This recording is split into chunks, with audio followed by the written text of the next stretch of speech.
Hello students, welcome to our new session. आज की class में हम हिस्ट्री का एक न्यू टॉपिक डिस्कस करेंगे। Our topic is European conquest to India. किस तरह से यूरोपियंस भारत में आए, किस तरह से यूरोपियंस ने भारत पर कब्जा किया।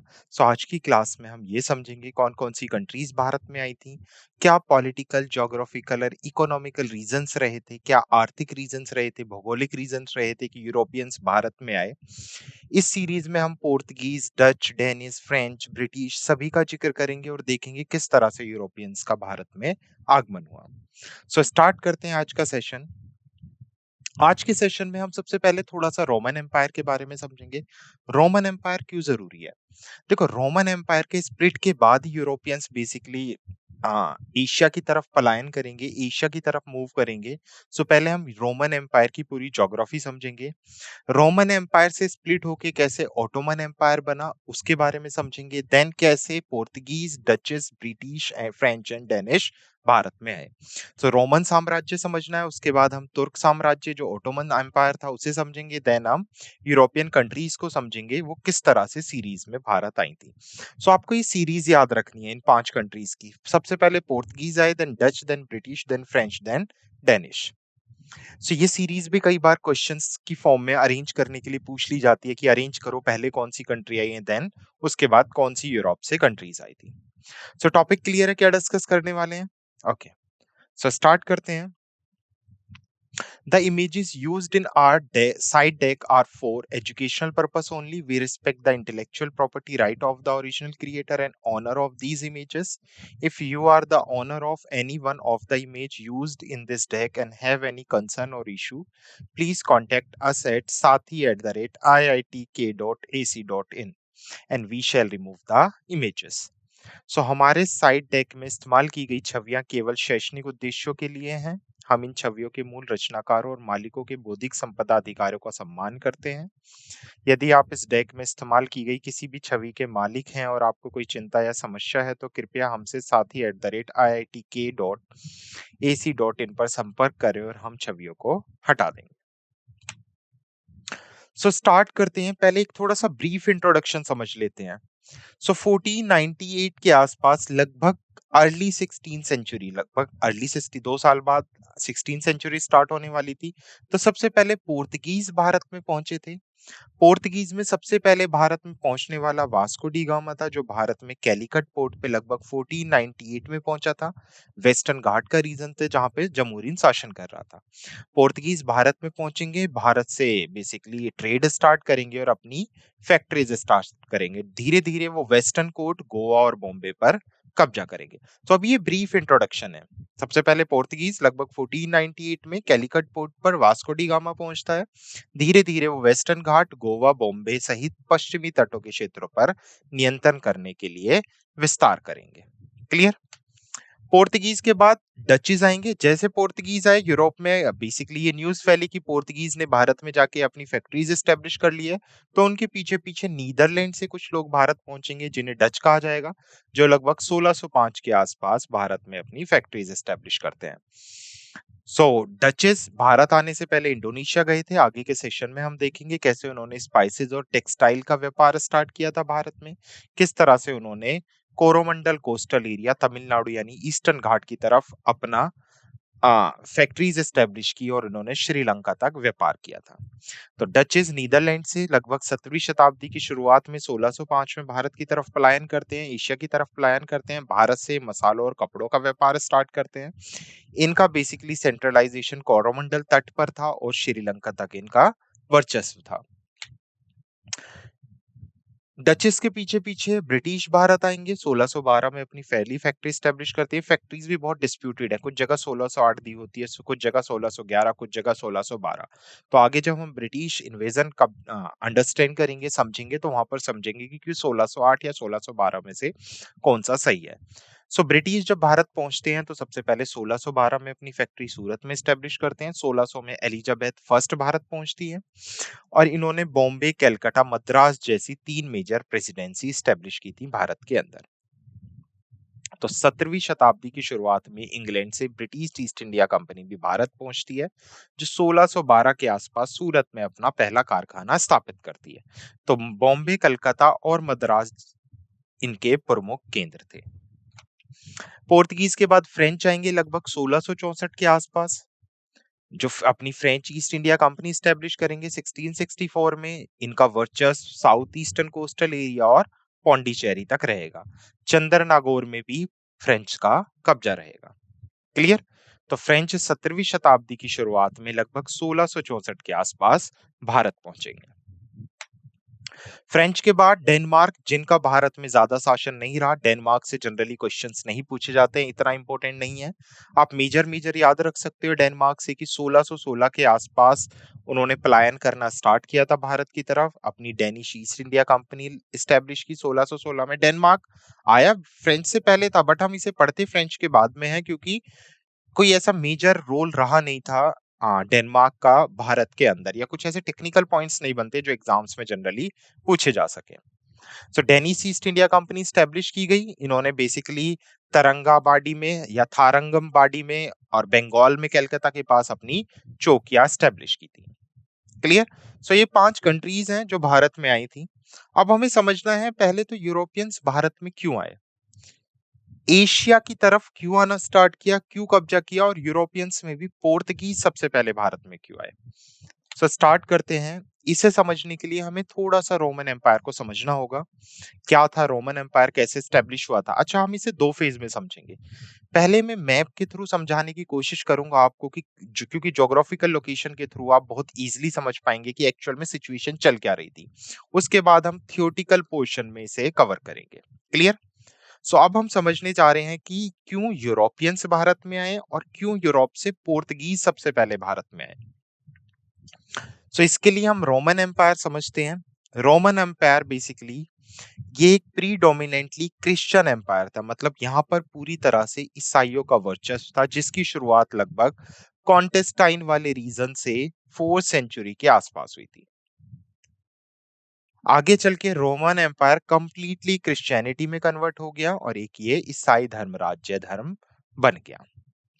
अगर मैं इसके ज्योग्राफिकल एक्सटेंट की बात करूं, मींस वर्ल्ड में रोमन एम्पायर कहां-कहां तक फैला हुआ था, तो रोमन एम्पायर बेसिकली 3 कॉन्टिनेंट में फैला हुआ था। First is in Europe, second is in north Africa and third is in middle east. तो रोमन एम्पायर का वर्चस्व उत्तरी अफ्रीका, मध्य पूर्व एशिया और उसके साथ-साथ यूरोप तक फैला हुआ था। तो मैप के माध्यम से हम लोग आगे चल के समझेंगे कि कैसे-कैसे रोमन एम्पायर था, कैसे रोमन एम्पायर स्प्लिट हुआ, कैसे वहां से पुर्तगीज आने स्टार्ट हुए। तो अभी आपको सिंपली समझ आया होगा कि 4th सेंचुरी से एक एम्पायर चला आ रहा था जो जनरली स्पेसिफिकली यूरोप से स्टार्ट हुआ था, आगे चल के वो फैलेगा, जो Europe, Africa and middle east Asia तक स्प्रेड होगा। क्लियर इतना? ओके। सो पहले आपको यहाँ रफली मैप दिखाई दे रहा होगा। आप अगर इसमें देख पा रहे हैं, सो ये है African continent, this is Africa. ये पूरा अफ्रीका कॉन्टिनेंट है। अभी मैं आपको वर्बली समझाऊंगा, आगे हम थियोटिकली भी समझेंगे।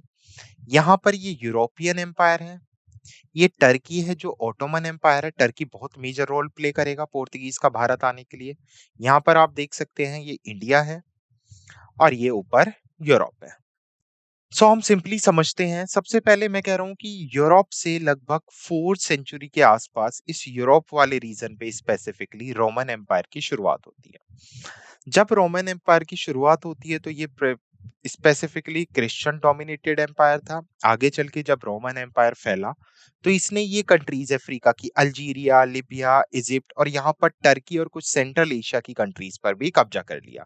तो अब रोमन एम्पायर 3 कॉन्टिनेंट्स में फैल गया, Europe, Africa as well as Asia and some middle east Asia. अगर आप ध्यान से देखें तो इन 3 कॉन्टिनेंट में 2 धर्म आपको दिखेंगे। टर्की और अफ्रीका वाले रीजन पे मुस्लिम रिलीजन था और यूरोप में क्रिश्चियनिटी थी, बट जो प्री डोमिनेटेड या डोमिनेटेड रिलीजन था वो था क्रिश्चियंस। मीन क्रिश्चियंस ने रोमन एम्पायर पे कब्जा किया हुआ था और इन मुस्लिम कंट्रीज पे भी कब्जा किया हुआ था। 2 रिलीजन थे, जायज सी बात है डिस्प्यूट्स होना था, क्योंकि कहीं न कहीं ये जितने भी ये मेडिटेरियन सी के नीचे वाली कंट्रीज़ हैं, वो कोशिश कर रही थी कि कैसे भी अपने आप को रोमन एम्पायर से स्प्लिट करें। तो एप्रॉक्स 1450 के आसपास रोमन एम्पायर स्प्लिट होना स्टार्ट होता है। इन सिंपल टर्म्स जो मुस्लिम कंट्रीज़ हैं, ये अफ्रीकन कंट्रीज़ और टर्की अपने आप को रोमन एम्पायर से स्प्लिट कर लेती हैं। तो टर्की और some African countries अपने आप को रोमन एम्पायर से अलग करेंगी। सो 1450 के आसपास रोमन एम्पायर स्प्लिट होता है, टर्की अलग हो जाता है, टर्की अलग होके ओटोमन एम्पायर में शिफ्ट हो जाता है, अफ्रीकन कंट्रीज अलग होती हैं एंड देन सिर्फ अगेन जहां से रोमन एम्पायर की शुरुआत हुई थी यूरोप तक, रोमन एम्पायर सिर्फ यूरोप तक फैलता है। डन? ओके, इतना समझ आया? यहां तक बताओ, यहां तक क्लियर है?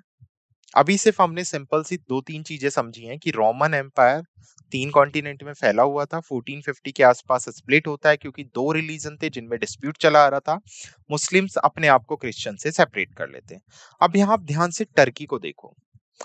टर्की यूरोप के लिए एक जमीन का रास्ता था जिसके थ्रू डायरेक्ट यूरोपियंस एशिया आ सकते थे। मींस ऐसे इस तरह से ट्रेवल करके, मैं दूसरे कलर में शो कर देता हूं, ये कलर देखेंगे आप, इस तरह से ट्रेवल करके टर्की के थ्रू एशिया आया जा सकता था डायरेक्ट।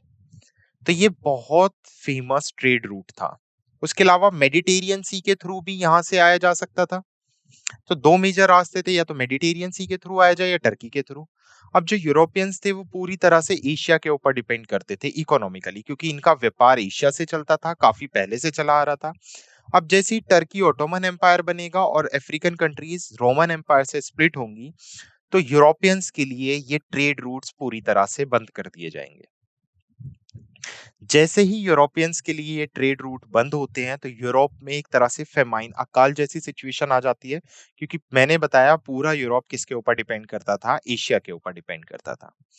अब अगर यूरोपियंस को व्यापार करना होता था तो ये अफ्रीकन और अरेबियन कंट्री एशिया से सामान लाके महंगे दामों पर यूरोपियंस को बेचते थे। तो यूरोपियंस डायरेक्ट व्यापार करने नहीं जा सकते थे, या अगर जाते भी थे तो उन्हें हैवी टैक्स देना होता था, या उनके साथ इस रास्ते में लूटपाट होनी स्टार्ट हो गई थी।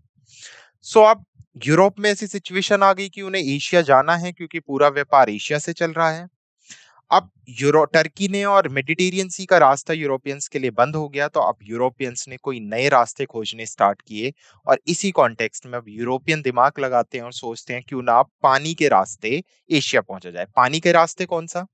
आप यहाँ पे ये, मैं रेड येलो कलर से शो कर रहा हूँ, ये यूरोप है। अब एक ही रास्ता बचा था, इस तरह से यूरोपियंस इस पानी का रास्ता या इस पानी के रास्ते को इस्तेमाल करते हुए एशिया पहुंचे। क्लियर इतना? अब इतना तो हमें समझ आ गया कि यूरोपियंस को भारत क्यों आना था, या क्यों भारत आए, क्यों भारत में आके बसे। क्योंकि रोमन एम्पायर के स्प्लिट होने के बाद टर्की और अरेबियन कंट्रीज ने व्यापार का रास्ता बंद किया, तो उन्होंने नया रास्ता खोजा। नया रास्ता उन्हें सिर्फ भारत ही नहीं जाना था, उनका मेन टारगेट था एशिया। लेकिन बाय लक वो कहां पे पहुंच गए? भारत पहुंच गए। अब सेकंड पॉइंट ये बनता है, एक पॉइंट हमने क्लियर किया अभी थ्योरी के थ्रू, अभी मैंने सिर्फ समझाया आपको, अभी हम थ्योरी के थ्रू समझेंगे बी से एक्चुअल में क्या थे टेक्निकल पॉइंट्स। दूसरा पॉइंट बनता है कि पहले यूरोप से पोर्तुगीज ही क्यों आए। आप यहाँ पर देखोगे, यहाँ पर थोड़ा ब्लर दिख रहा होगा बट फिर भी देखोगे, यूरोप ये पोर्तुगीज कंट्री है, ये पुर्तगाल है जो बिल्कुल नॉर्थ अटलांटिक ओशियन के किनारे बसा हुआ है। तो ये जो पुर्तगालीज थे, यहाँ पर ज्यादातर लोग फिशरमैन थे, मछुआरे थे, जिनका मेन ऑक्यूपेशन होता था मछली पकड़ना। तो मछली पकड़ते थे, मछली पकड़ने के लिए ये अटलांटिक ओशियन में जाते थे। तो कहीं ना कहीं पोर्तुगीज को थोड़ी बहुत नॉलेज थी अटलांटिक ओशियन में, या फिर मैं बोलूं पानी के रास्ते की। तो पूरे यूरोप का प्रेशर पड़ता है पुर्तगाल के ऊपर, क्योंकि पुर्तगाल के लोग मछुआरे थे, फिशरमैन थे, इन्हें कहीं ना कहीं जोग्राफिकल और वाटरवेज की नेविगेशन की नॉलेज थी कि पुर्तगालीज ही अब कोई नया रास्ता ढूंढ सकते हैं। तो पुर्तगाल से सबसे पहले बी डियास निकलता है, बार्ट्यूमस डियास, आगे हम टेक्निकल पॉइंट्स में भी इसे देखेंगे, जो यहां से इस तरह से निकलेगा पुर्तगाल से 1488 के आसपास, और सीधा पहुंच जाएगा यहाँ पर साउथ अफ्रीका। ध्यान रखना ये पॉइंट, जब आगे मैं थ्योरी में बताऊंगा तो आपको ये मैप माइंड में आना चाहिए। अगर ये मैप माइंड में आ गया जो मैंने समझाया तो आप इजिली समझ पाओगे। सो अब हुआ क्या, बी डियास, प्रेशर पड़ा पोर्तुगीज के लिए, फंड इकट्ठा किया गया पूरे यूरोप से, और बी डियास को रिस्पॉन्सिबिलिटी दी गई कि आप जाओ और एशिया का रास्ता खोजो। बी डियास जब निकलता है काफी लंबे सफर के बाद, वो साउथ अफ्रीका तक पहुंच जाता है, मींस एशिया का आधा रास्ता वो तय करता है। साउथ अफ्रीका में जब पहुंचता है तो वो एक आइलैंड को डिस्कवर करता है जिसे केप ऑफ गुड होप के नाम से जाना जाता है। इतिहासकार बताते हैं कि यहाँ पर पहुंचकर इसके बहुत सारे साथी मर चुके थे जब तक ये यहाँ पहुंचा था। ये बहुत थक चुका था, बीमार पड़ गया था, इसके शिप में भी प्रॉब्लम्स आनी स्टार्ट हो गई थी। तो बी डियास साउथ अफ्रीका से वापस लौट जाता है। तो पहला जो नेविगेशन स्टार्ट किया गया था वो बी डियास के थ्रू किया गया, बट वो आधा रास्ता ढूंढ पाया। अब एक पर्सन था क्रिस्टोफर कोलंबस, जिसे कोलंबस के नाम से जानते थे, जो इटली से था और ये भी एक ट्रेवलर था। ये इटली से स्पेन पहुंचा हुआ था इस मेडिटेरियन सी के थ्रू ट्रेवल करते करते। तो अब कोलंबस को रिस्पॉन्सिबिलिटी दी जाती है कि आप एक ट्रेवलर हो, आप समुद्र के रास्ते बेसिकली तय करते हो, तो आपको नेविगेशन की नॉलेज होगी, आप जाके डिस्कवर करो। तो कोलंबस स्पेन से निकलता है, बट वो रास्ता भटक जाता है। उसे इस तरह से नीचे की तरफ आना था, इधर की तरफ, वो सीधा निकल जाता है और पहुंच जाता है अमेरिका। तो इसलिए बोलते हैं कि कोलंबस ने अमेरिका को डिस्कवर किया था। यहीं पर जब ये अमेरिका पहुंचता है तो ये देखता है वहां पर लाल लाल लोग थे, तो ये उन्हें रेड इंडियंस नाम देता है, और आज भी अमेरिका में रेड इंडियंस पाए जाते हैं। तो इसे लगता है ये शायद इंडिया पहुंच गया। वहां के लोग लाल लाल थे, गोरे थे, लाल चमड़ी होती थी उनकी, तो इस वजह से ये रेड इंडियंस नाम देता है। तो सेकेंड 1492 के आसपास कोलंबस ने प्रयास किया, ट्राई किया कि वो किसी भी तरह से एशिया पहुंच जाए, बट वो पूरी तरह से रास्ता भटक गया और वो सीधा निकल गया। अब थर्ड पर्सनैलिटीज निकलती है यहाँ से, वास्को डी गामा लिस्बन से। अब वास्को डी गामा भी ट्रेवलर था, बहुत चतुर, बहुत क्लेवर इंसान था। तो ये पहले जितना बी डियास ने डिस्कवर किया हुआ था ये यहाँ पहुंच जाता है। मींस पहले Vasco da Gama B Dias के थ्रू डिस्कवर किया हुआ साउथ अफ्रीका में कैप ऑफ गुड होप तक पहुंचता है। जब ये साउथ अफ्रीका में पहुंचता है तो इसका सामना या इसकी जो बातें हैं वो एक गुजराती मर्चेंट से होती हैं। सो अब देखो इसके लिए कितना आसान हुआ। साउथ अफ्रीका तक तो ये बीडियास के डिस्कवर रास्ते पे पहुंच गया, इधर से गुजरात का भारत का व्यापार चलता था साउथ अफ्रीका के साथ। तो इसे एक गुजराती मर्चेंट मिलता है, ये गुजराती मर्चेंट की हेल्प से फाइनली भारत पहुंच जाता है इस केरला वाले रीजन पे। सो अब आपको आई होप पूरी स्टोरी समझ आ गई होगी कि क्यों तो यूरोपियंस ने पानी का नया रास्ता खोजा, टर्की की वजह से, क्यों सबसे पहले पोर्तुगीज ही आए और क्यों वास्को डी गामा भारत पहुंचा। पोर्तुगीज इस वजह से भारत में पहुंचे क्योंकि पोर्तुगीज के ऊपर प्रेशर बनाया गया था, कहीं ना कहीं पोर्तुगीज के लोगों को नॉलेज थी जोग्राफिकल वे की। तो पहला बीडियास ने किया, बहुत सारे लोग आए थे जिसमें फेमस फेमस की मैं बात कर रहा हूँ जो टेक्निकल पॉइंट्स बन सकते हैं। तो बीडियास ने कोशिश की, फिर क्रिस्टोफर कोलंबस ने कोशिश की, और उसके बाद finally Vasco da gamma Bharat पहुंचा। और यहां से फिर शुरुआत हुई पोर्तुगीज की भारत में फैक्ट्री स्टैब्लिश करने की। सो आई होप आपको मैप के थ्रू इतना समझ आया होगा। ये बहुत जरूरी है मैप के थ्रू आपको समझना, क्योंकि मैप के थ्रू आपको ये स्टोरी के थ्रू प्रॉपर याद रहेगा और आपको एक कॉन्टेक्स्ट भी मिलेगा कि क्यों पोर्तुगीज ही पहुंचे, क्यों यूरोपियंस भारत आए। डन। ओके, चलो अब थोड़ा सा टेक्निकल पॉइंट्स में समझ लेते हैं। मैप को ध्यान में रखना है, मैप को नहीं भूलना है जो मैंने बताया है। सो रोमन एम्पायर को समझते हैं। रोमन एम्पायर जो मैंने बताया, सेंटर जिसका रोम हुआ करता था, बेसिकली 4th सेंचुरी के आसपास स्टार्ट हुआ था। तो यहाँ पर हम मेन मेन पॉइंट्स देखेंगे क्योंकि पूरा एक्सप्लेन मैंने कर दिया है। अब ये भी ईस्टर्न और वेस्टर्न दो पार्ट्स में बटा हुआ था, ईस्टर्न रोम एम्पायर और वेस्टर्न रोम एम्पायर। तो अगर मैं बात करूं वेस्टर्न रोम एम्पायर की, तो ये 476 एडी के आसपास ही खत्म हो गया था। तो पश्चिमी साम्राज्य लगभग 476 के आसपास समाप्त हो गया, जबकि अभी ईस्टर्न रोमन एम्पायर चल रहा है जो 1453 एडी तक चलेगा, और आगे चल के ये स्प्लिट हो जाएगा 1453 में। मैंने बताया 1450 के आसपास ये स्प्लिट होना स्टार्ट होगा और यहीं से निकलेंगे ऑटोमन टर्क्स, मींस टर्की अपने आप को ऑटोमन एम्पायर डिक्लेयर कर देगा। सो यहीं से शुरुआत होती है यूरोपियंस की नए रास्ते खोजने की। अब नया ऑटोमन एम्पायर बना जिसपे सुन्नी इस्लाम्स का वो बेसिकली वर्चस्व हुआ करता था, या इस पर सुन्नी मुस्लिम्स होते थे। The Ottoman practice a tolerate form of Islam. ये मेजरली इस्लाम्स को फॉलो करते हैं, allow religious diversity within their empire, और अपने एम्पायर में इन्होंने धार्मिक विविधता की अनुमति दी। क्लियर? ओके। ज्योग्राफिकल एक्सटेंट की बात करें ऑटोमन एम्पायर की, तो ऑटोमन एम्पायर अब आगे चल के south east Europe, western Asia और नॉर्थ अफ्रीका तक स्प्रेड होना स्टार्ट हो गया। सो 1453 में जैसे अभी हमने पढ़ा है, लगभग 13th सेंचुरी के आसपास एंटोलिया, जिसे अभी मॉडर्न डे तुर्की के नाम से जाना जाता है, वहां से ऑटोमन एम्पायर का उदय होता है। और आगे चल के 1453 तक ये बेसिकली कॉन्स्टेंटिनोपल को कैप्चर करके, जो रोमन एम्पायर का पार्ट हुआ करता था, ये अपने आप को एक्सपेंड कर देता है यूरोप, एशिया और अफ्रीका तक। अब अभी हमने समझा था Turkey basically major role play करेगा यूरोपियंस के नए रास्ते डिस्कवर करने पे। तो ओटोमन एम्पायर ने कैसे कंट्रोल किया ट्रेड रूट? यूरोपियंस का जो ट्रेड रूट था एशिया के साथ, जिसे सिल्क रूट के नाम से भी जाना जाता था, जो रोड के थ्रू आता था और समुद्र के थ्रू, रेड सी और मेडिटेरियन सी के थ्रू आता था। तो आगे चल के जब ओटोमन एम्पायर पावरफुल होगा, स्प्लिट होगा, तो ये कंट्रोल कर लेगा यूरोपियंस का लैंड रूट, जिसे सिल्क रूट कहा जाता था, जो टर्की के थ्रू आता था, हमने मैप के थ्रू समझा, and sea route also, which is Mediterranean Sea and through Red Sea. Clear? अब इससे क्या इंपैक्ट पड़ेगा यूरोपियन ट्रेड्स पे? अब जैसे मैंने बताया, जैसे ही ओटोमन एम्पायर ने क्या नाम है कंट्रोल किया पूरी तरह से यूरोपियन ट्रेड्स को, तो यूरोप में अकाल जैसी सिचुएशन आ गई। यूरोपियंस को कुछ कोई ना कोई रास्ता ढूंढना था एशिया आने के लिए, तो उन्होंने समुद्र का रास्ता ढूंढना स्टार्ट किया। तो Ottoman empire control over these routes lead European power to seek alternative sea route to Asia by passing Ottoman territory and monopolies. तो यूरोपियन पे प्रभाव पड़ा इस ओटोमन एम्पायर के नियंत्रण के बाद। जितनी भी यूरोपियंस कंट्रीज थी, उन्होंने कोशिश की कि वो कोई वैकल्पिक समुद्री मार्गों की तलाश करें। तभी उन्होंने नया सी रूट देखा। अब यहां से स्टार्ट होता है यूरोपियंस का exploration in C route to Asia. कैसे यूरोपियंस ने अन्वेषण स्टार्ट किया और एशिया के लिए समुद्री मार्ग स्टार्ट किया। जैसा मैंने बताया, सबसे पहले बार्टिमस डियाज, जिसे बी डियाज के नाम से जाना जाता है, वो निकलता है लगभग 1487 में, और 1488 के आसपास वो सदर्न टिप ऑफ अफ्रीका पहुंच जाता है, जो अभी हमने देखा, जिसे केप ऑफ गुड होप के नाम से जाना गया। तो सबसे पहले बी डियाज निकला पुर्तगाल से, 1487 में निकलता है, 1488 में सी रूट्स के थ्रू फाइनली वो साउथ अफ्रीका पहुंचेगा। क्लियर?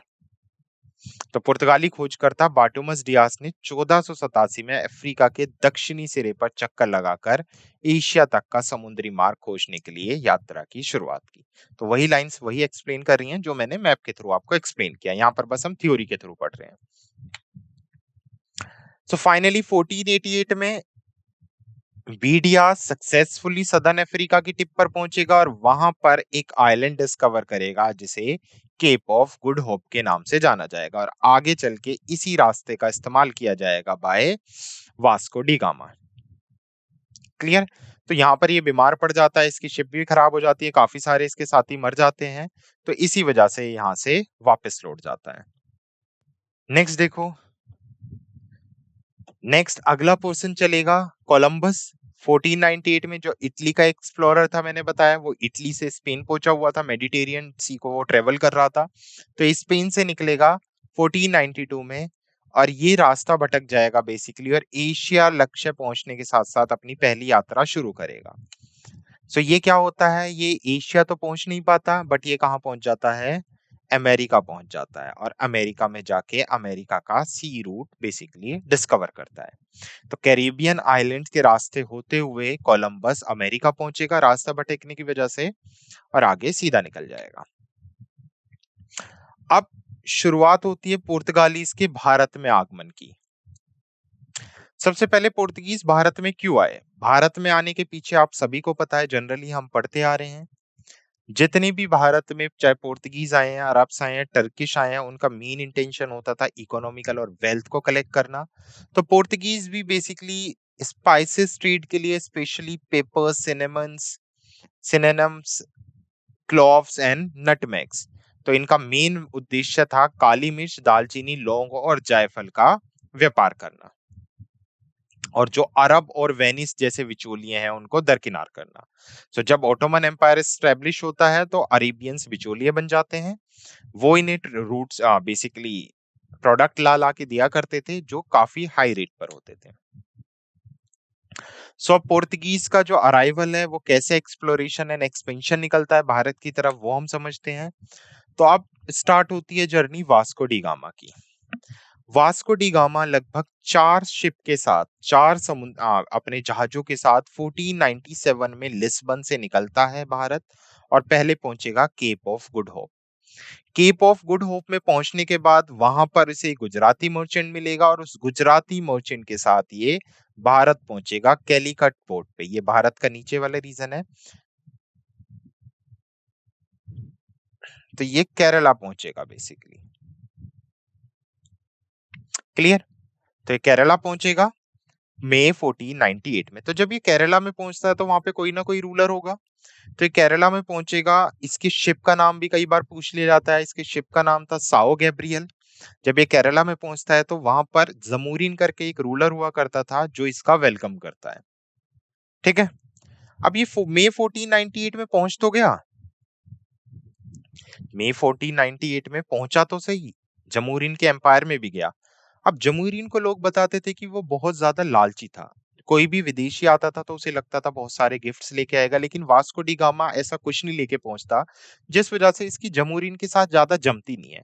तो ये 4-5-6 महीने वहां पर रहता है, कुछ स्पाइसेस भारत से उठाता है और वापस निकल जाता है पुर्तगाल की तरफ, और फाइनली 1499 में वापस पुर्तगाल पहुंचता है। जब ये पुर्तगाल पहुंचेगा तो पुर्तगाल में जाके उन स्पाइसेस को बेचेगा तो इसे लगभग 70 टाइम प्रॉफिट होता है, 70 गुना मुनाफा होता है। और यहीं से लालच आता है पुर्तगीज के मन में कि इतना मुनाफा मिल रहा है भारत से, तो क्यों ना भारत से व्यापार किया जाए। सारी स्टोरी पुर्तगाल के राजा प्रिंस हेनरी को बताएगा और प्रिंस हेनरी अपने खास टेड्रोस को भारत बेचेंगे। क्लियर? सो कैसे लालच जगा, वास्को डी गामा पहुंचा, यहाँ से स्पाइसेस लिए, जमूरिन के साथ ज्यादा जमीनी, वापस पहुंच गया, वहां पे बेका तो बहुत ज्यादा प्रॉफिट हुआ, लालच आया तो सोचा क्यों ना भारत में ही फैक्ट्री लगा ली जाए, भारत से ये चीज उगाई जाए और सीधा यूरोप में बेची जाए। सो अब होती है इनकी फैक्ट्री लगाने की शुरुआत। वापस आते हैं, वापस आने के बाद इस्टेब्लिश करते हैं अपनी पहली फैक्ट्री कैलीकट में 1500 में। तो पोर्तुगीज की पहली फैक्ट्री कैलीकट में इस्टेब्लिश की गई थी 1500 के आसपास। क्लियर? उसके साथ साथ ये धीरे धीरे एक्सपेंशन स्टार्ट करेंगे, अपनी फैक्ट्रीज इस्टेब्लिश करेंगे गोवा, कोचीन, दमन एंड दीव में, along the western coast of India. So ये पूरे वेस्टर्न कोस्ट पे भारत के पे कब्जा करेंगे। क्लियर? सो पोर्तुगीज ने अपनी पहली फैक्ट्री 1500 में कैलीकट में स्थापित की। उसके साथ साथ भारत के पश्चिमी तट पर भी गोवा, कोचीन और दमन दीव जैसे नगरों पर अपने कारखाने स्टैब्लिश किए। अब क्या इम्पैक्ट रहा बेसिकली इनकी फैक्ट्रीज का, इनके स्टैब्लिशमेंट का? इनिशियली इन्होंने स्पाइसेस का ट्रेड स्टार्ट किया था, बट आगे चल के इन्हें स्पाइसेस के ट्रेड में डच और ब्रिटिश ईस्ट इंडिया कंपनी से भी कंपटीशन फेस करना पड़ेगा। तो जब ये स्टैब्लिश हो जाएंगे तो सी रूट मिल गया, तो यूरोप से धीरे धीरे और कंट्रीज आना स्टार्ट होंगी, जिसमें Dutch, British, Danish and French भी शामिल होंगे। ओके, पोर्तुगीज का क्या कल्चरल एक्सचेंज रहा भारत में? क्योंकि पोर्तुगीज ने भारत में क्रिश्चियनिटी को इंट्रोड्यूस किया था, उसके साथ साथ इन्होंने यूरोपियन आर्किटेक्चर को इंट्रोड्यूस किया था एंड इंटर मैरिज भी भारत में स्टार्ट की थी। अब पोर्तुगीज के डिक्लाइन का क्या रीजन रहा? वैसे तो हमें पता है 1761 तक पोर्तुगीज ने गोवा पे कब्जा किया रखा था। तो पोर्तुगीज ने सबसे पहले 1510 में गोवा पे कब्जा किया था, 1530 में गोवा को अपनी कैपिटल एस्टेब्लिश किया था, और ऑपरेशन विजय के थ्रू आजादी के बाद 1761 में पोर्तुगीज ने गोवा को छोड़ा था। बट आप समझ सकते हैं जब इतनी सारी कंट्रीज, पहले तो सिर्फ पोर्तुगीज ही थे, पीछे पीछे डच, ब्रिटिश, फ्रेंच, डेनिश आ गए, तो कहीं ना कहीं कॉन्फ्लिक्ट्स होने स्टार्ट हो गए, अदर यूरोपियन कंट्रीज के साथ कंपटीशन हो गया, फिर ब्रिटिश ज्यादा सुप्रीम पावर निकल के आए, जिस वजह से पोर्तुगीज का डिक्लाइन हो गया। तो इनके डिक्लाइन, गिरावट के पीछे रीजन था संघर्ष, प्रतिस्पर्धा और अन्य यूरोपियन शक्तियों का उदय। अब जब पोर्तुगीज ने अपनी फैक्ट्री स्टैब्लिश की, सो हम देखेंगे अब यहाँ पर पोर्तुगीज गवर्नर आने स्टार्ट होंगे। वास्को डी गामा का काम पूरा हुआ। वास्को डी गामा पहले आया, वापस चला गया, फिर फैक्ट्री स्टैब्लिश की, वापस चला गया। फैक्ट्री की देखरेख के लिए पुर्तगाल से गवर्नर आने स्टार्ट होंगे, जिसमें सबसे पहला हमें गवर्नर पढ़ना है फ्रांसिस्को दी अल्मीडा। तो पोर्तुगीज का, या पोर्तुगीज की जो भारत में फैक्ट्रीज थी, उनका सबसे पहला गवर्नर था फ्रांसिस्को दी अल्मीडा। अल्मीडा की मैं बात करूं, 1509 में गवर्नर बना था, 1509 तक गवर्नर रहा था। इसी ने इसके टाइम पे गोवा और कोचीन जैसे रीजन पर फैक्ट्रीज एस्टेब्लिश की गई थी, और इसने वेस्टर्न कोस्ट वाले रीजन पे मेजरली कब्जा किया था। उसके साथ साथ इतने फोर्टिफाइड सेटलमेंट भी स्टार्ट किया था ताकि पोर्तुगीज को एक्सटर्नल अटैक से बचाया जा सके। तो किलेबंदियों जैसी बस्तियां बसाई थी पुर्तगालियों के हित की रक्षा के लिए। यहाँ पर जो सेकंड गवर्नर को देखने को मिलेगा वो था अल्फांसो दी अल्बुकर, जो 1509 से 1515, फिर बीच में कुछ दिन के लिए हटाया गया, फिर 1515 से 1519 तक गवर्नर रहेगा।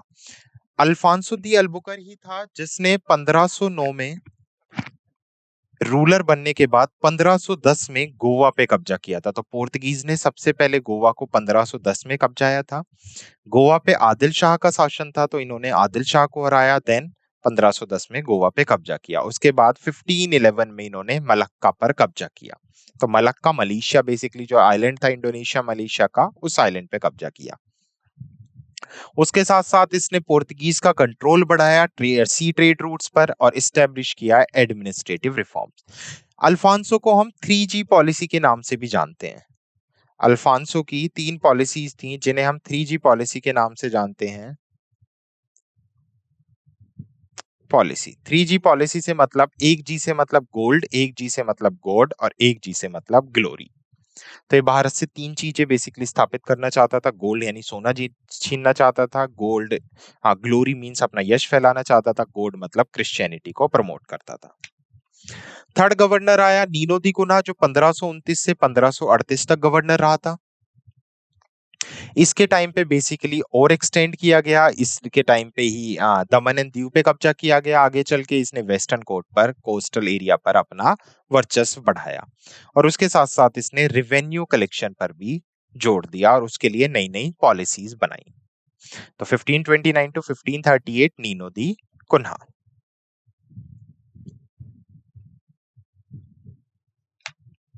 Next Diogo Lopes de Sequeira, basically 1518 से 1522 तक के बीच में कुछ टाइम के लिए रहा था।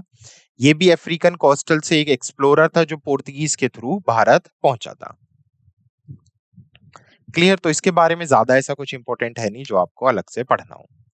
अब यहाँ पर हम देखेंगे Portuguese revenue and trade policy in India. Primarily basically इन्होंने मोनोपोलाइज किया था, पूरी तरह से कब्जा कर लिया था स्पाइस ट्रेड पे, जिसमें पेपर, सिनेमन और क्लॉव्स मुख्य थी। तो मुख्य रूप से इन्होंने काली मिर्च, दालचीनी और लौंग जैसी वस्तुओं पर कर लगाकर मसाला व्यापार पर अपना अधिकार स्थापित किया।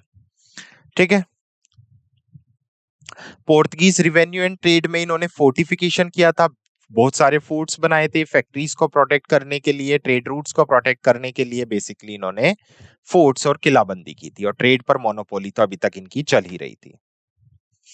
उसके अलावा अगर मैं बात करूं तो इन्होंने चर्चेज एस्टेब्लिश किए। बेसिकली गोवा में, वेस्टर्न कोस्ट पर, केरला में चर्चेज एस्टेब्लिश किए थे। तो they construct churches in Portuguese architecture blended with European style and local influence, जिसमें यूरोपियन और लोकल दोनों इन्फ्लुएंस होता था। उसके अलावा इसमें अगर मैं फेमस चर्च की बात करूं तो basilica of Bom Jesus in Goa इनका फेमस चर्च हुआ करता था। उसके अलावा Saint Xavier Francis Xavier church, कुछ एजुकेशनल इंस्टीट्यूट्स भी इन्होंने गोवा और उसके आसपास रीजन पर स्थापित किए थे। तो शैक्षणिक संस्थानों में इन्होंने स्कूल्स और सेमिनारों की स्थापना की थी। क्लियर? सो ये था पोर्तुगीज का आगमन। अभी हम सिर्फ आगमन पढ़ रहे हैं, कैसे पोर्तुगीज आए, कैसे यूरोपियंस आए, कैसे डचेस आए, फिर कैसे कब्जा किया धीरे धीरे, वो हमारा अलग टॉपिक होगा। सो आशा करता हूं आपको इतना समझ आया होगा कि क्यों पोर्तुगीज पहले आए, कैसे पोर्तुगीज आए और कैसे धीरे धीरे स्टेब्लिश हुए।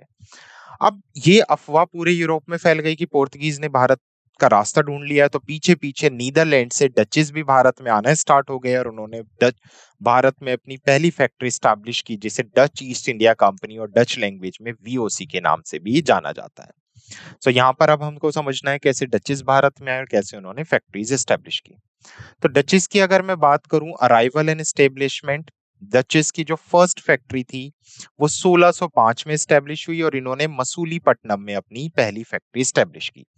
तो ये बेसिकली ईस्टर्न कोस्टल एरिया पे आए थे, क्योंकि वेस्टर्न कोस्टल एरिया पे केरला वाले पे पोर्तुगीज ने कब्जा किया हुआ था। तो ये ईस्टर्न कोस्टल एरिया पे आएंगे और मसूलीपट्टनम जो प्रेजेंट डे आंध्र प्रदेश में पड़ता है, वहां पर ये अपना वर्चस्व एस्टेब्लिश करेंगे। पोर्तुगीज का जो पहला गवर्नर रहा वो रहा पोलस। पोलस पहला गवर्नर था जो वीओसी यानी पोर्तुगीज ईस्ट इंडिया कंपनी के लिए अपॉइंट किया गया था। ट्रेड्स की बात करें तो इन्होंने भारत में पेपर, सिनेमन और क्लोव्स और नटमेग्स का व्यापार किया। तो वही काली मिर्च, दालचीनी, लौंग और जायफल जैसे मसालों का इन्होंने भारत में व्यापार किया था। और आगे चल के ये टेक्सटाइल इंडस्ट्री में भी कूदे और इन्होंने टेक्सटाइल इंडस्ट्री में भी भारत के साथ व्यापार किया। और भारत के टेक्सटाइल का यूरोप में बहुत ज्यादा महत्व था। अब ये टेक्सटाइल और मसालों में क्यों व्यापार कर रहे हैं? सबसे पहले तो आप ये समझो, यूरोप में मसाले पैदा नहीं हो सकते क्योंकि मसालों के लिए थोड़ा गर्म एटमॉस्फेयर चाहिए। और भारत का जो सदर्न रीजन है वो मसालों के लिए ज्योग्राफिकली बहुत सुटेबल प्लेस है। यूरोप में मसालों की इतनी खपत क्यों थी? खाने को ठंड से बचाने के लिए मसालों की कोटेड लेयर का इस्तेमाल किया जाता था। तो यूरोप में डिमांड भी बहुत थी और पैदा भी नहीं होता था, इसलिए मसालों का व्यापार सबसे बड़ा व्यापार होता था और सबसे ज्यादा मुनाफे वाला व्यापार होता था। ट्रेड रूट्स की बात करें तो इन्होंने इंडोनेशिया पे भी कब्जा किया था। इतिहासकारों के अकॉर्डिंग सबसे पहले आ, कार्लियस हॉटमैन करके पर्सन था, डचिस थे, जो पहुंचा था। और ये पहले इंडोनेशिया पहुंचे और इंडोनेशिया से फिर भारत पहुंचे थे। तो ट्रेड रूट्स इन्होंने मैरीटाइम ट्रेड रूट्स डेवलप किया था इंडिया और इंडोनेशिया के साथ, क्योंकि इनका इंडिया में भी कब्जा था और इनका इंडोनेशिया में भी कब्जा रहा। Next, expansion. ज्यादा तो इन्होंने एक्सपेंड नहीं किया, बट इनकी जो महत्वपूर्ण केंद्र हुआ करते थे वो सूरत, पुलिकट, नागापट्टनम एंड कोची हुआ करते थे। तो यहाँ पर इनकी फैक्ट्रीज थी, बट इनका ऐसा ज्यादा एक्सपेंशन हुआ नहीं जितना पोर्तुगीज, ब्रिटिश और फ्रेंच का था। इम्पैक्ट क्या रहा इनका भारत में? प्रभाव और विरासत कैसी रही? अगर इकोनॉमिकल इन्फ्लुएंस की बात करें, इन्होंने भारतीय वस्तुओं को वैश्विक व्यापार नेटवर्क के साथ एकीकृत किया था। ग्लोबल ट्रेड नेटवर्क डेवलप किया था जो भारत की लोकल इकोनॉमी को कहीं ना कहीं इम्पैक्ट कर रहा था, बढ़ा रहा था। Fortification and administration, like previously जैसे पोर्तुगीज ने फोर्टिफिकेशन किया अपने लोकल राइवल्स और यूरोपियन कॉम्पिटिटर से खुद को बचाने के लिए, सेम इन्होंने भी किलेबंदी और बेसिकली अपना जो एडमिनिस्ट्रेशन था वो कहीं ना कहीं किलेबंदी से चलाया था। किलेबंदी बहुत जरूरी थी, फोर्टिफिकेशन बहुत जरूरी था बाहरी आक्रांताओं से या दूसरे कॉम्पिटिटर से खुद को बचाने के लिए। डिक्लाइन का रीजन, डिक्लाइन का जनरली एक ही रीजन हो सकता है कि ब्रिटिश और फ्रेंच ज्यादा पावरफुल थे डेनिश से, डचेस से। सो कहीं ना कहीं इनके कॉन्फ्लिक्ट्स चलते रहे ब्रिटिश और फ्रेंच के साथ। आगे चल के एक वेदरा वॉर भी हुई थी जो बहुत फेमस वेदरा वॉर थी 1758 18th सेंचुरी के मिड में। सो इस वेदरा वॉर से इनका कंप्लीट डिक्लाइन हुआ था जो इनकी ब्रिटिश के साथ हुई थी। क्लियर? सो यहाँ पर एक बार कुछ वॉर्स देख लेते हैं, Wars of the Dutch in India. Duchess की जब हम वॉर की बात करते हैं तो सबसे पहले तो इनकी बैटल हुई थी पोर्तुगीज और स्पेनिश के साथ, जिसे बैटल ऑफ सोले के नाम से जाना जाता है, जो 1612 में हुई थी। तो बेसिकली हुआ क्या था, डचेस के जो शिप थे वो पोर्तुगीज के साथ क्लैश हो जाते हैं सूरत के अंदर। तो वहां वो एक मेजर रीजन रहा डचेस के और पोर्तुगीज की बैटल का। सो हुआ क्या, जब दोनों के पोर्ट जब सूरत पर क्लैश करते हैं तो दोनों में बैटल होती है और इस बैटल में कहीं ना कहीं पोर्तुगीज हारते हैं और डचेस जीतते हैं। सेकेंड, इनकी कुछ इंडियन स्टेट्स के साथ भी वॉर हुए थे लगभग 1640 से 1661 तक। तो डच पोर्तुगीज वॉर हुए थे विद इंडियन स्टेट्स, और मेजर रीजन जो हुआ करता था वॉर का वो ट्रेड रूट्स हुआ करते थे। क्लियर? सो अब जब भारतीय स्टेट्स के साथ इनकी बैटल हुई तो इसका रिजल्ट क्या निकला? तो इसका रिजल्ट ये निकला कि डचेस ने बहुत सारी पोर्तुगीज चीजों पर या पोर्तुगीज प्लेसेस पर, इंक्लूडिंग जाफनापट्टनम एंड नेगापट्टनम पर कब्जा कर लिया।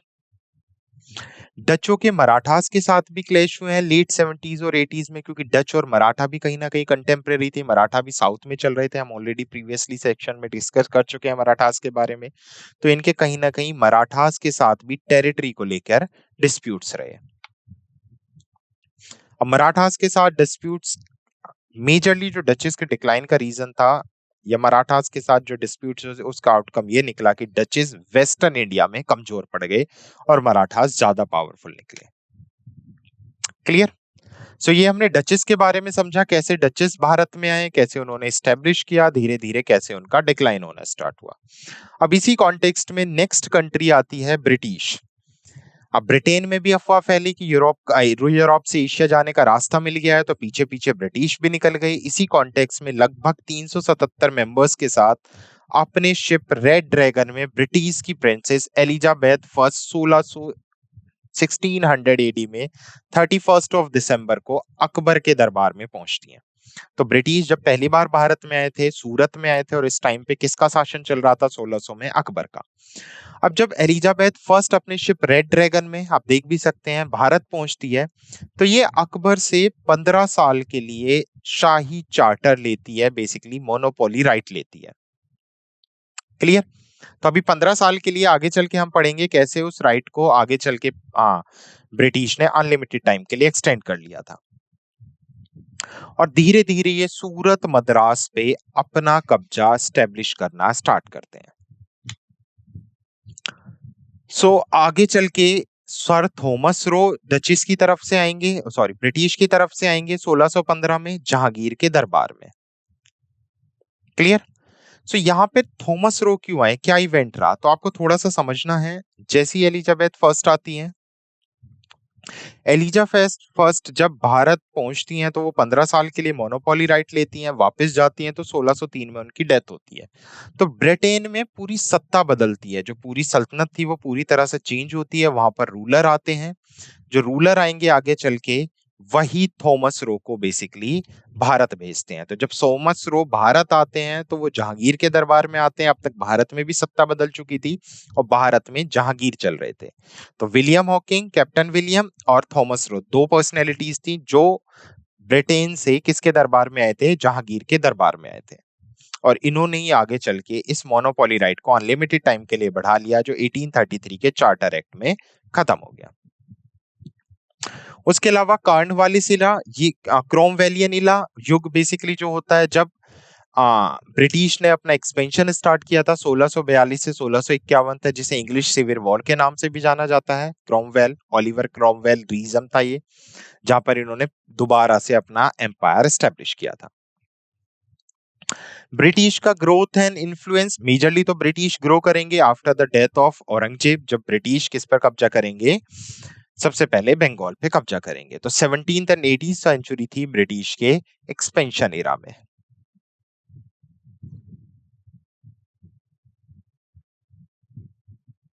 क्लियर यहां तक? नेक्स्ट एक्सपेंशन में आगे चल के हम देखेंगे किस तरह से रॉबर्ट क्लाइव ने बैटल ऑफ प्लासी, जो 1757 में सिराजुद्दौला और रॉबर्ट क्लाइव के बीच में हुई थी, कैसे बंगाल पे कब्जा किया और अपनी टेरिटरी को एक्सपेंड किया। तो 1757 में प्लासी के युद्ध से ब्रिटिश एक्सपेंड करना स्टार्ट करेंगे भारत में, जिसमें सबसे पहले वो बंगाल पे कब्जा करेंगे। यहां पर हम समझेंगे कैसे ईस्ट इंडिया कंपनी का रूल खत्म होता है और कैसे फिर ब्रिटिश क्राउन का रूल भारत में स्टार्ट होता है। अभी हम समझ रहे हैं कैसे ब्रिटिश आए, कैसे ईस्ट इंडिया कंपनी स्टैब्लिश हुई, कैसे उन्होंने वर्चस्व फैलाया और कैसे ईस्ट इंडिया कंपनी का रूल खत्म हुआ और सीधा ब्रिटेन सरकार भारत में रूल करना स्टार्ट करेगी।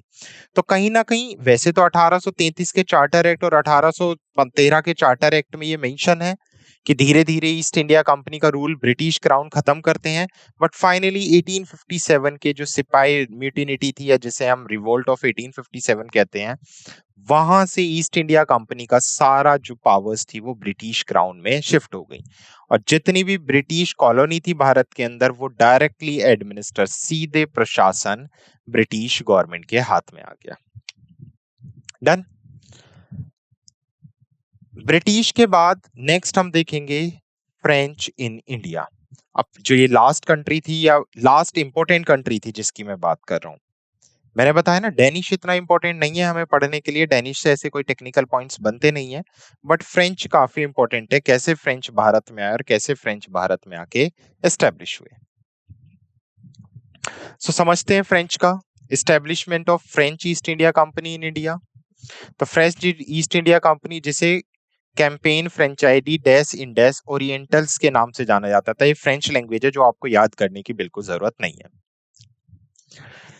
तो फ्रेंच की अगर मैं बात करूं, लगभग लुई 14 करके एक रूलर था, एक शासक था बेसिकली, जो 1664 में भारत पहुंचता है और ये 1664 में ही भारत में अपनी पहली फैक्ट्री स्टैब्लिश करते हैं।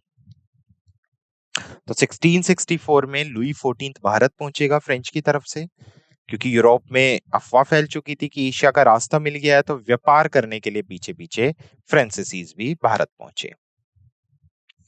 सो अदर यूरोपियन कंट्रीज की तरह इन्होंने भी सबसे पहले या इनका मेन इंटेंशन क्या था, to trading ports and monopolize trade in lucrative goods such as spices, textile and silk. So other countries की तरह सेम इनका भी मेन इंटेंशन था मसालों, वस्त्रों, रेशम जैसे लाभदायक वस्तुओं के व्यापार पर एकाधिकार करना। सो अगर ट्रेडिंग की हम बात करें तो सबसे जो इम्पोर्टेंट फ्रेंच का सेटलमेंट रहा है वो पौंडीचेरी में रहा है 1664-68 के आसपास, और आगे चल के फ्रेंच अपनी कैपिटल भी पौंडीचेरी ही स्टैब्लिश करेंगे। और पौंडीचेरी फ्रेंच का मेजर ट्रेडिंग हब कहलाएगा और एडमिनिस्ट्रेटिव सेंटर भी कहलाएगा, जहां से फ्रेंच पूरे सदर्न इंडिया पर अपना एडमिनिस्ट्रेशन स्टैब्लिश करेंगे। Clear?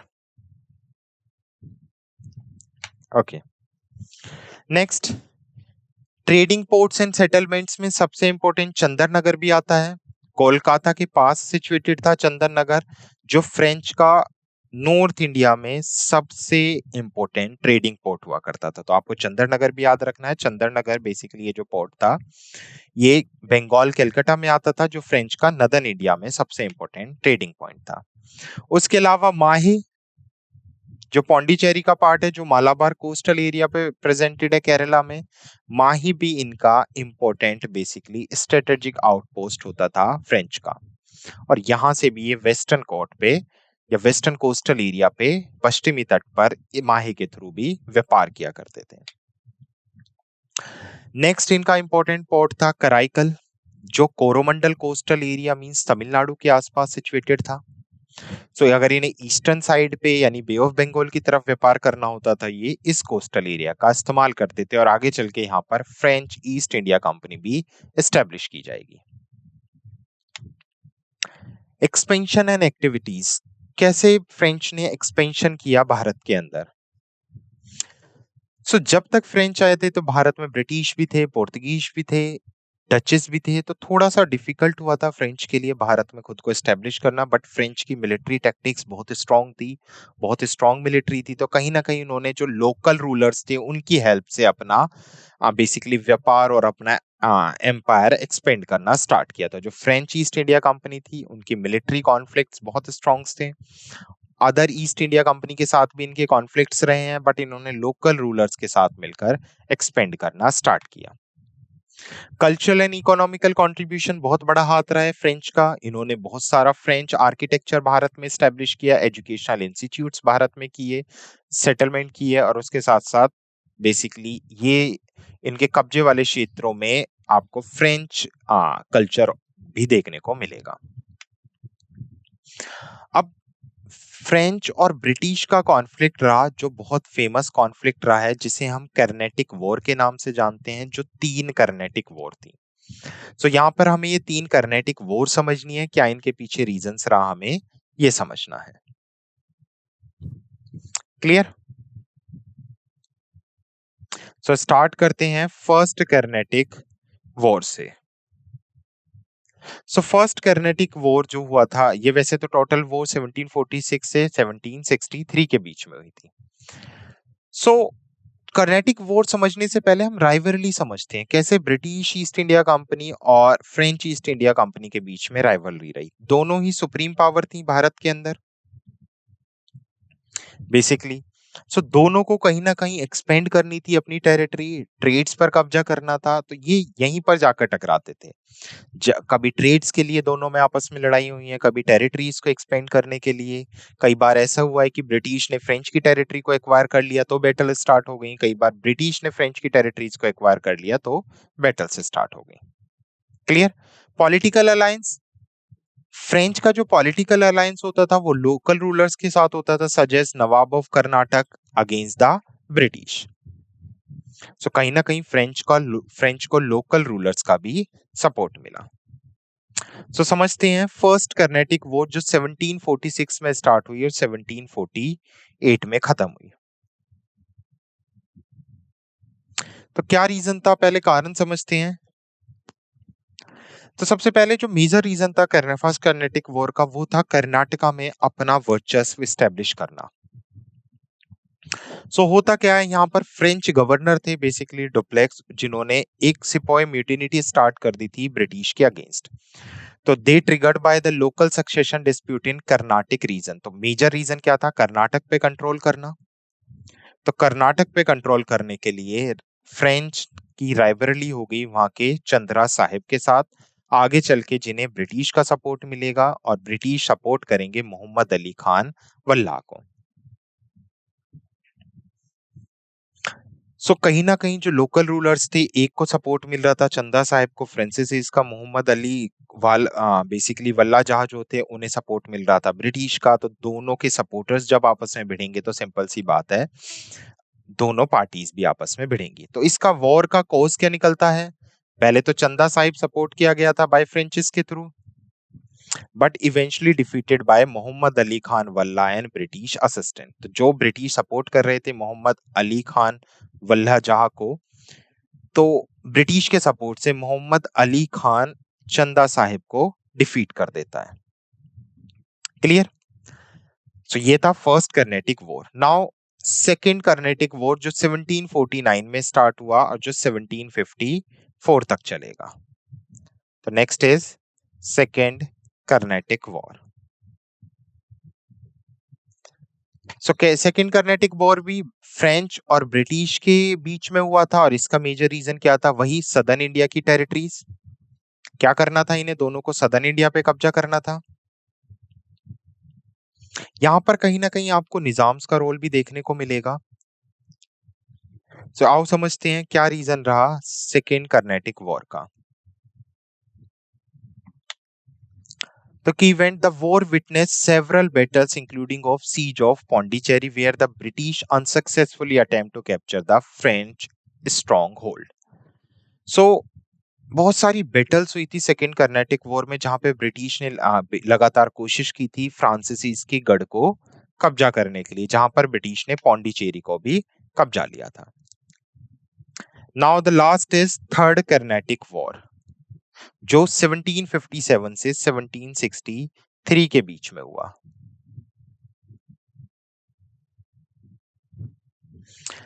Basically conflict with 7 year war in Europe. Europe में 7 ईयर वॉर चल रहा था ऑस्ट्रिया को लेकर। ऑस्ट्रिया भी रिसेंटली आजाद हुआ था।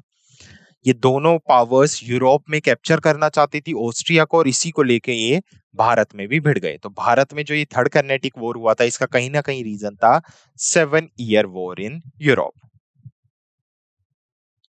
क्लियर। आउटकम, भारत में आउटकम क्या निकला, जो ब्रिटिश फोर्स थी जिसको लीड कर रहे थे Robert Clive, achieve significant victories including the battle of Wandiwash. Wandiwash का युद्ध हुआ 1760 में, और इन्होंने सीज कर लिया पौंडीचेरी को। और इस बैटल में बेसिकली इवेंचुअली जो फ्रांसीसीज थे, उनके कब्जे वाले जो क्षेत्र थे सदर्न इंडिया में, उन्हें वो अपने कब्जे वाले क्षेत्र छोड़ने पड़े और इन्हें आत्मसमर्पण करना पड़ा। तो थर्ड कर्नेटिक वॉर में कहीं ना कहीं ब्रिटिश की जीत होती है। क्या इंपैक्ट रहा, क्या सिग्निफिकेंट रहा थर्ड कर्नेटिक वॉर का। तो the Carnatic war mark a decisive phase in the struggle for supremacy between the French and British in India and in solidify the British dominant in south India. तो finally इस third Carnatic war से British का या British east India company का southern India में dominant और ज्यादा बढ़ गया, क्योंकि इसमें ब्रिटिश फ्रेंचेस की हार हुई थी। क्लियर। इकोनॉमिकल रेमिफिकेशन, आर्थिक परिणाम क्या निकले। अब युद्ध होगा तो इकोनॉमिकली लॉस होगा, जिससे ट्रेड पर भी फर्क पड़ेगा, जो ट्रेड रूट्स होंगे उन पर भी फर्क पड़ेगा, और उसके साथ साथ कमर्शियल एक्टिविटीज पर भी फर्क पड़ेगा। तो the war has profound economical consequences. तो इस वॉर की वजह से बहुत सारे इकोनॉमिकल कॉन्सिक्वेंसेस हुए। क्या क्या इकोनॉमिकल कॉन्सिक्वेंसेस हुए, इकोनॉमिकली बेसिकली जो ट्रेड रूट्स थे वो डेवलप, वो इन्फ्लुएंस हुए, वो बर्बाद हो गए, व्यापार मार्ग। उसके साथ साथ जो व्यापार हो रहा था उसमें भी बहुत ज्यादा गिरावट आई। ठीक है। And the last is decline of French influence in India. तो जैसा भी हमने देखा, बैटल ऑफ वांडीवाश जो ब्रिटिश ने जीता था थर्ड कर्नाटिक वॉर में, जिसके बाद ब्रिटिश ने पौंडीचेरी पे कब्जा कर लिया, और इस बैटल से ही फ्रेंच का जो अस्तित्व था भारत में वो कमजोर पड़ता चला गया। सो वांडीवाश की लड़ाई तीसरे कर्नाटक युद्ध में एक महत्वपूर्ण लड़ाई थी, जिसमें दक्षिण भारत में वांडीवास के पास लड़ी गई थी और जिसमें ब्रिटिश की जीत हुई। सो बेसिकली किसने पार्टिसिपेट किया था बैटल ऑफ वांडीवाश ने? ब्रिटिश फोर्सेस की तरफ से कमांडर थे सर आयरी कोटे, और फ्रेंच की तरफ से डी लेली इस बेसिकली बैटल को लीड कर रहे थे। आउटकम्स क्या निकले यहाँ पर? फ्रेंच को की हार हुई। फ्रेंच को अपना सदर्न इंडिया में जितना भी एरिया था जो उनके कब्जे में था उन्हें ब्रिटिश को देना पड़ा, और फाइनली ब्रिटिश पावरफुल हो गए साउथ इंडिया में। क्लियर? इम्पैक्ट, मिलिट्री इम्पैक्ट क्या पड़ा? अब जब इस बैटल में फ्रेंच हारेंगे तो उनकी जो फ्रेंच मिलिट्री थी वो काफी वीक पड़ गई ब्रिटिश के सामने, और ब्रिटिश एक सुप्रीम पावर निकल के आई इस बैटल के बाद। पॉलिटिकली क्या पड़ा? पॉलिटिकली बेसिकली फ्रेंच को अपने इंटरेस्टेड एरियाज को गंवाना पड़ा। कर्नाटक वाले रीजन से धीरे धीरे फ्रेंच का जो व्यापार था, जो फ्रेंच की टेरिटरीज थी, वो डिक्लाइन होती चली गई। इकोनॉमिकली काफी लॉस हुआ, जैसे हमने पढ़ा है। फ्रेंच का जो trade networks and economical activities है सदर्न इंडिया में, क्योंकि ब्रिटिश ने कब्जा कर लिया था, वो काफी डिस्टर्ब हुई। क्लियर? एंड लास्ट इज एक ट्रीटी हुई, treaty of Paris in 1763 after third Carnatic war, और इस ट्रीटी के बाद ब्रिटिश को या फ्रांसीसीज को अपनी टेरिटरीज भारत के अंदर ब्रिटिश को सौंपनी पड़ी। तो पेरिस की संधि जो हुई थी वो 1763 में हुई थी, जो ग्लोबल कॉन्फ्लिक्ट था 7 ईयर वॉर, उसकी वजह से हुई थी between European powers French and Britain, और यहीं पर ब्रिटिश की पावर बढ़ी। बेसिकली इसमें ये हुआ था ट्रीटी ऑफ पेरिस में। थर्ड कर्नाटिक वॉर का मेजर रीजन क्या था? 7 ईयर वॉर इन यूरोप, जो ऑस्ट्रिया में के लिए युद्ध चल रहा था यूरोपियन पावर्स के बीच में, स्पेशली फ्रेंच एंड ब्रिटिश के बीच में। तो होता क्या है, इस ट्रीटी के अंदर ऑस्ट्रिया दे दिया जाता है फ्रेंच को कि आप यूरोप में जो ये पर्टिकुलर एरिया है इसे फ्रेंच रखेंगे, और भारत में फ्रेंच ने जिस जिस एरिया पे कब्जा किया हुआ है वो ब्रिटिश को देना पड़ेगा। तो ट्रीटी ऑफ पेरिस से फ्रेंच का डिक्लाइन पूरी तरह से होना स्टार्ट हो गया। सो इसके प्रोविजंस क्या थे आप देख सकते हैं। बेसिकली फ्रांस ने भारत के कई प्रमुख क्षेत्रों और व्यापारी चौकियों को ब्रिटेन को सौंप दिया, जिसमें पौंडीचेरी था, माहे था, करायल था और चंद्रनगर था। और फ्रांस ने उत्तरी अमेरिका के भी बहुत सारे क्षेत्र जो थे वो ब्रिटेन और स्पेन को सौंप दिए, और यूरोप के जो ऑस्ट्रिया जगह थी वो कहीं ना कहीं डायरेक्टली फ्रेंच के अंडर आ गई। क्लियर? सो ये था पूरा सेशन, कैसे कैप्चर किया गया, कैसे धीरे धीरे इनकी पावर्स खत्म हुई।